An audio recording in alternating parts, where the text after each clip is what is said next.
سوچا کر جو تو جھوٹ اور غیبت اور برائیاں کرتا رہتا ہے اس کا بھی تو نے حساب دینا ہے. یہ بھی تو غور و فکر کیا کرو کہ ہمارے لمحات کیسے گزر رہے. کبھی ہم نے اپنا محاسبہ نہیں کیا, کبھی ہم نے اپنا محاسبہ نہیں کیا. افسوس کہ ہم اپنا محاسبہ نہیں کر پائے. حضرت معاذ آقا علیہ الصلوۃ والسلام کے ایک صحابی ہیں, آ کر عرض کیا رسول اللہ صلی اللہ علیہ وسلم مجھ سے گناہ ہو گیا, مجھ سے زنا ہو گیا, میں شادی شدہ ہوں. میرے محبوب نے فرمایا کہ اسے پتھر مار مار کے ہلاک کر دیا جائے جو سزا ہے. پتھر مارے گئے, وہ ہلاک ہو گئے. دو صحابی انصاری تھے, چلتے ہوئے آ رہے تھے, آپس میں بات کر رہے تھے. دوستو سوچنا پکڑ کتنی ہوتی ہے. آپس میں بات کرتے ہوئے آ رہے تھے, یار یہ معاذ کتنا سیدھا سادہ ہے, چاہتا تو چھپا لیتا, محبوب کو بتانے کی کیا ضرورت تھی. اس نے جا کر بتا دیا, اب اتنی سزا مل گئی. دیکھا نہیں تم لوگوں نے اسے کتے کی طرح مارا جا رہا تھا. انہیں خبر نہیں تھی کہ یہ سارے جملے میرے محبوب نے سن لیے تھے.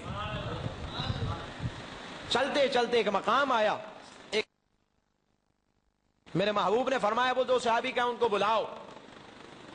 جب وہ آئے عرض کیجیے یا رسول اللہ صلی اللہ علیہ وسلم سنو. میرے محبوب نے فرمایا اس مرے ہوئے گدھے کا گوشت کھاؤ. عرض کرتے ہیں یا رسول اللہ صلی اللہ علیہ وسلم آج تک آپ نے ہمیں حلال کا حکم دیا اور آج حرام آپ کی زبان سے کبھی نہیں سنا, لیکن وجہ کیا ہے؟ میرے محبوب نے فرمایا ارے اس سے پہلے جو تم کھا رہے تھے وہ اس سے بھی زیادہ مردار ہے. میں نے تو گدھا کھانے کا کہا ہے اور تم ابھی جو معاذ کے حوالے سے باتیں کرتے جا رہے تھے.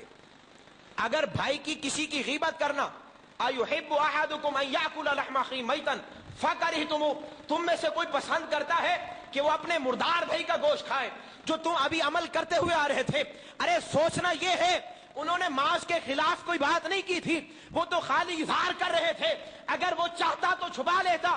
میرے محبوب کو یہ عمل بھی نہ پسند آیا. میرے محبوب نے فرمایا ارے صحابہ تمہیں کیا خبر, وہ آیا اس نے ہمیں بتایا ہے, ہم نے اس پر حد جاری کر دی ہے.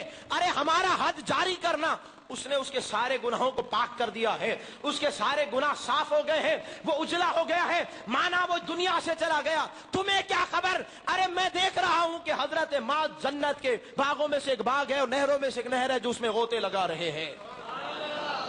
انہیں اگر سزا دی گئی ہے اس کی حد تھی جو انہوں نے اقرار کیا تھا, اور حد کا مطلب یہ ہے کہ دنیا میں گناہوں کا دھل جانا, اور تم بات کرتے جا رہے ہو. اگر صحابہ کرام اتنی بات کریں تو ان کی پکڑ, حالانکہ اس میں کوئی غیبت والی بات تو نہ تھی, ہمیں نظر نہیں آتا جو آج ہم کرتے, لیکن اور ہمارا معاشرہ.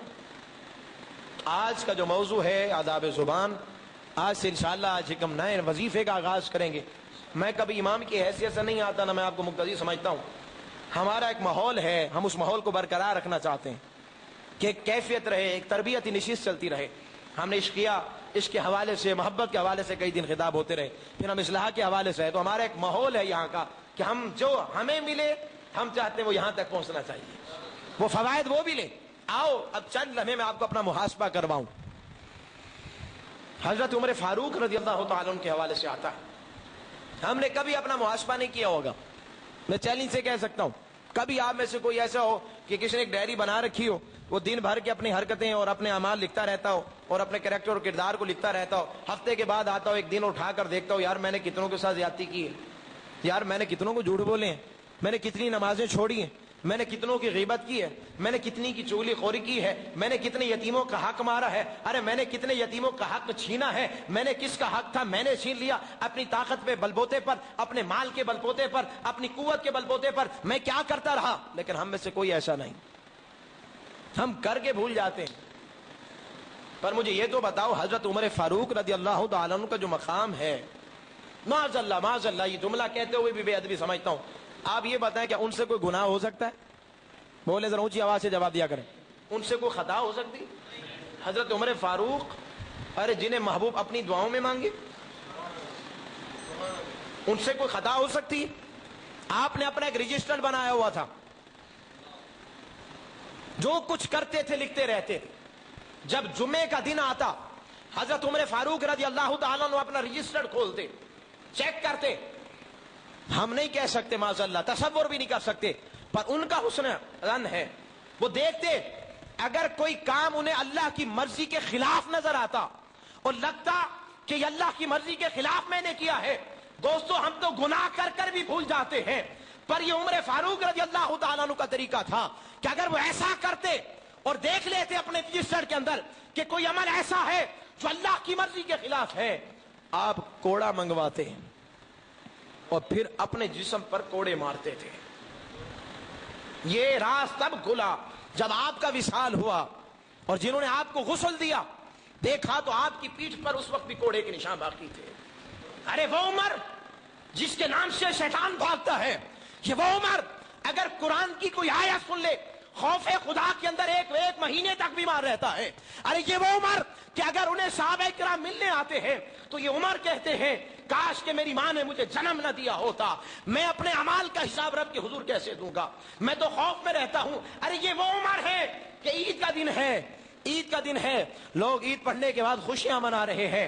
حضرت عمر فاروق رضی اللہ تعالیٰ اپنے گھر پر پہنچے، دروازہ بند کر دیا، زاروں کتار رونے لگے، چیخوں پکار کی آواز آنے لگی، صحابہ کرام ملنے کے لیے آئے، صحابہ کرام ملاقات کرنا چاہتے تھے، عید کی مبارکباد دینا چاہتے تھے، رونے کی آواز سنی، دروازے پر دستک دی، حضرت عمر فاروق باہر آتے ہیں، عرض کرتے ہیں آئے عمر فاروق آج عید کا دن ہے، آج خوشی کا دن ہے، سارا عالم خوشیاں منا رہا ہے، آپ رو رہے ہیں، آپ کی آنکھوں میں آنسو ہیں، بات سمجھ میں نہیں آتی۔ عمر فاروق روتے ہوئے جواب دیتے ہیں آج خوشیاں تو وہ منائیں جن کی نمازیں اور روزے رب کے حضور قبول ہوئے ہوں گے، آج خوشیاں تو وہ منائیں جن کی نمازیں قبول ہوں گی۔ ارے میں تو اس لیے رو رہا ہوں پتہ نہیں میری نمازیں اور روزے بھی رب کے حضور قبول ہوئے ہیں یا واپس آ گئے ہیں۔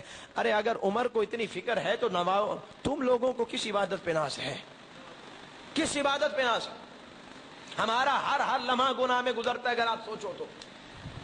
آؤ آج زبان کے ادب کے حوالے سے ہم نے بات کی ہے، آج سے اپنی زبان کو تالا لگا دو نہ، ہماری زبان آج عہد کرو، آج سے پہلے ہم سب کچھ کرتے تھے پر آج یہ عہد کر لیں ہم کہ آج کے بعد ہماری زبان کھلے گی تو محبوب کے درود و سلام میں کھلے گی۔ یہ آج عہد کریں میرے ساتھ، اور آؤ یہ پیغام دیتا چلوں۔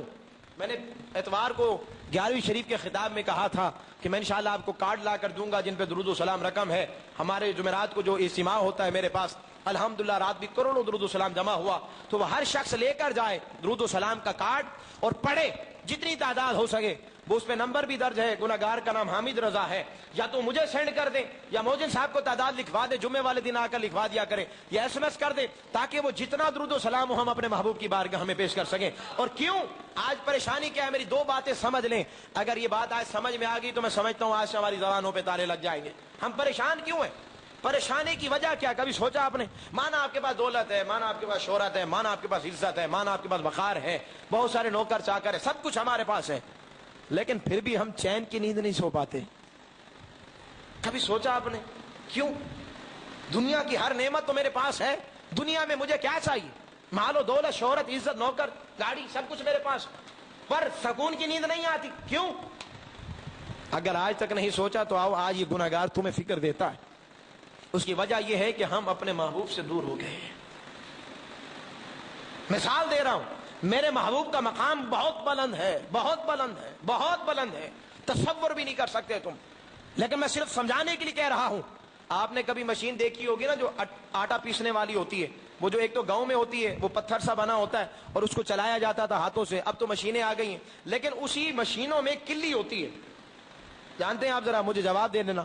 کلی ہوتی ہے جہاں دانے ڈالے جاتے ہیں اور پھر وہ پتھر جو ہے اس کو حرکت دی جاتی ہے، جو دانے کلی سے تھوڑا سا دور جاتے ہیں وہ پس جاتے ہیں۔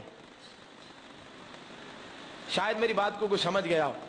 جو دانے کلی سے تھوڑا سا دور جاتے ہیں وہ پس جاتے ہیں، اور جو کلی کے ساتھ رہتے ہیں وہ کبھی پستے؟ اونچی آواز سے جواب دے، سب کا جواب آنا چاہیے۔ اب بات کو سمجھے، ہم دور ہیں، ہم دور ہیں تبھی پریشان ہیں۔